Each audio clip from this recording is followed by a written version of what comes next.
صحیح بخاری حدیث نمبر 34۔ رسول اللہ صلی اللہ علیہ وسلم نے فرمایا کہ 4 عادتیں جس کسی میں ہوں تو وہ خالص منافق ہے، اور جس کسی میں ان 4 میں سے ایک عادت ہو تو وہ بھی نفاق ہی ہے جب تک اسے نہ چھوڑ دے۔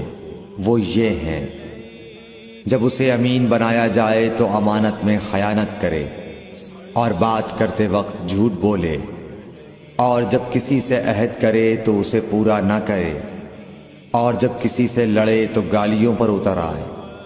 صحیح بخاری حدیث نمبر 33۔ رسول اللہ صلی اللہ علیہ وآلہ وسلم نے فرمایا، منافق کی علامتیں 3 ہیں: جب بات کرے جھوٹ بولے، جب وعدہ کرے اس کے خلاف کرے، اور جب اس کو امین بنایا جائے تو خیانت کرے۔